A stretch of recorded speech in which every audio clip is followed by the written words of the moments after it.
Climbing Mount Everest is so difficult for many people. The best time of a year to climb Mount Everest is in May. Now many Mount Everest climbers are gathering in Lhasa and preparing the conquering the world's highest peak.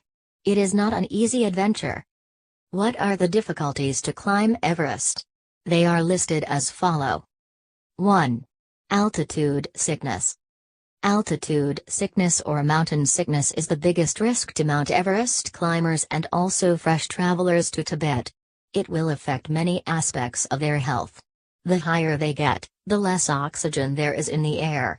Their body can slowly adapt to this, but only up to a point.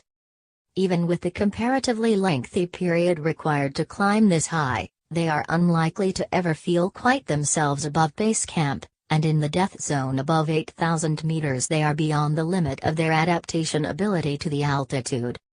2. Temperature. Air temperature drops by roughly 0.65 C per 100 meters of height gained. That means at 8,800 meters they can expect the temperature to be about 57 C less than at sea level. That's a gross simplification ignoring many other factors, but they get the idea. It is cold up there. Managing this is not helped by the fact that they'll switch from lying still in the darkness at night to slogging uphill with the heat of the sun bearing down from above and reflecting up from the snow. 3. Weather. In the UK it may be a compulsive topic of mundane conversation, but in the Himalayas it can mean life or death. Their window of opportunity for summiting will be dictated by a good weather forecast, but many are the climbers who have been caught out by storms, holding out a little too long on summit day. Not least during the 1996 disaster.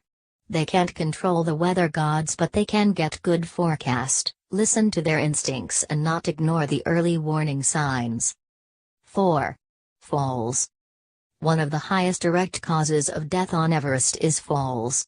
These can happen both when actually climbing, particularly on the high ridges, and also in careless moments at the higher camps. Stepping out of their tent for a wee at night onto ground covered in ice being a particular example. Maintaining vigilance with their footwork, double-checking knots and carabiners, and a good amount of prior experience on snow and ice are prudent steps for reducing this risk. 5. Avalanche. Twice as likely as falls to get them on the slopes of Kamalangma, Tibetan name for Everest, are avalanches. There tend to be specific areas in which the likelihood of their occurrence is higher.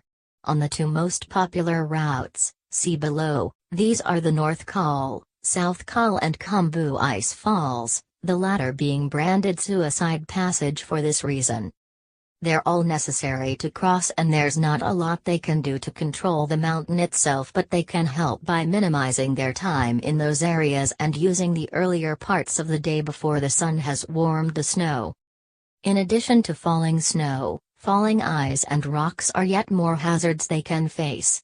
This is particularly the case if they choose the southeast route from Nepal. There, the former is a risk in the Khumbu Ice Falls, there's a hint in the name, and the latter when crossing the South Col beneath the Lhotse face. 6. Crevasses. These are great cracks that appear in glacial ice which threaten to swallow careless or unfortunate climbers.